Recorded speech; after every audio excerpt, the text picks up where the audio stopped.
Officially সময়টা কিভাবে বলতে হবে অথবা ঘড়ির কাঁটা যে আমাদেরকে কিভাবে বলতে হবে অথবা কিভাবে এটা বুঝে নিতে হবে সেটা দেখার পর আমাদেরকে অবশ্যই ইনঅফিসিয়ালটা দেখা উচিত। ইনঅফিসিয়াল হচ্ছে সহজ হিসাব, যেটা আমরা জানি বাংলাদেশে যে 24 আওয়ার্স এর হিসাবটা ইনঅফিসিয়ালি আর করা হয় না, ঠিক আছে। এইটা একটা পয়েন্ট।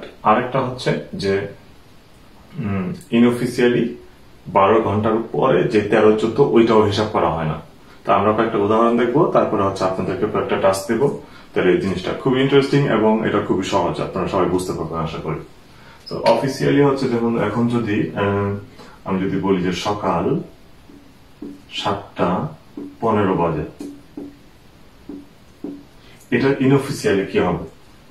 এটা ইনঅফিসিয়ালি হবে হচ্ছে যে আমরা জানি ঘড়ির কাঁটা হচ্ছে সবসময় এস ইস দিয়ে শুরু হয়। এস ইস Viertel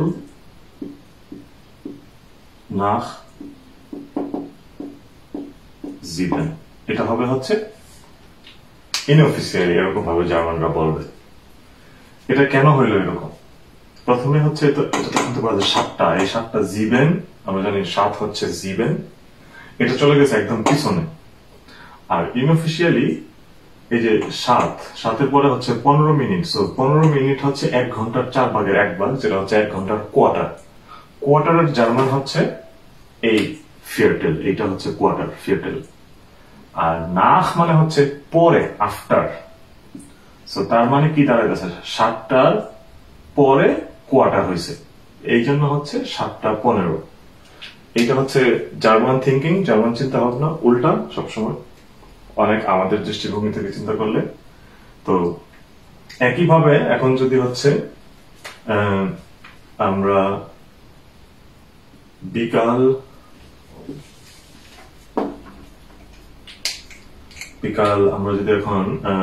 3টা লিখি, ফর এক্সাম্পল বিকাল 3:30 লিখি, ঠিক আছে। বিকাল 3:30 কি হবে? বিকাল 3:30 ইনঅফিসিয়ালি কি হবে? সো বিকাল 3টা ইনঅফিসিয়ালি হচ্ছে আমরা জানি বিকাল 3টায় থেকে যাবে, এটা ফুনসিন আর হবে না, 15 হবে না। আর এখানে যেহেতু অলরেডি 30 মিনিট হয়ে গেছে, তার মানে অর্ধেক হয়ে গেছে, এইটার আবার আলাদা একটা ভার্সন আছে। সেটা কি? সেটা এটাকে বলা হবে হচ্ছে, রং কালার নিয়েছি, এটাকে বলা হবে হচ্ছে যে এস ইস halb 4। এখানে আবার চেঞ্জ হয়ে গেল।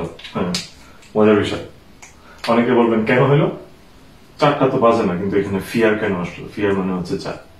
সো ইম্পর্টেন্টলি মনোযোগ দিয়ে শুনতে হবে, কারণ এই লজিকটাই বেশিরভাগ ব্যবহৃত হবে আপনারা যখন জার্মানিতে আসবেন। 3টা আমরা বাংলায় বলবো যে 3:30, তাই না? 3:30 মানে হচ্ছে জার্মানদের কাছে যে 4টা হইতে আর আধা ঘন্টা বাকি, মানে আধা চায় এরকম আর কি অনেকটা। তো এই জন্য হচ্ছে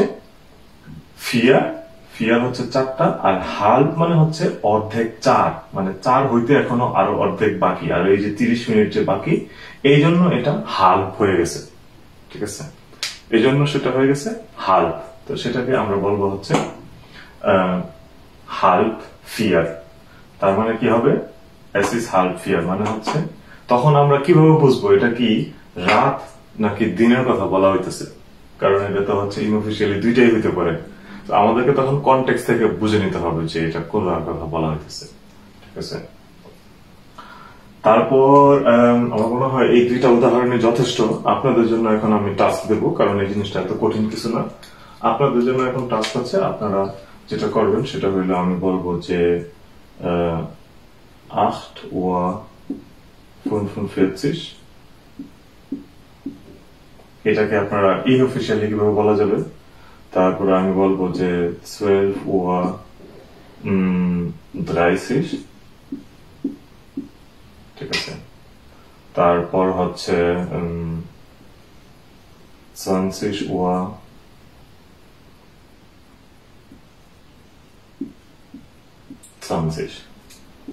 Nummer 1, Nummer 2, Nummer 3। এটা হলো আপনাদের একটা টাস্ক ইনঅফিসিয়ালি জার্মান ভাষায় কিভাবে এই ঘড়ির কাঁটাগুলো আমাদেরকে বলতে হবে, সেটা আপনারা কমেন্ট বক্সে জানাবেন, তাহলে আমরা বুঝে নেব জিনিসটা বুঝতে পারছি। না বুঝলে ভিডিওটা আবার দেখতে হবে, বারবার দেখতে হবে। এক্সপ্লেইন করার অনেক ওয়ে থাকতে পারে, আমি চেষ্টা করি অল্প সময়ের মধ্যে, আদারওয়াইজ ভিডিওগুলো লম্বা হইতে থাকে। সো খুবই সহজ, অল্প প্র্যাকটিস করলেই আপনাদের চলে আসবে এবং জীবনে খুবই উপকারী। ধন্যবাদ, ডাঙ্কেশন।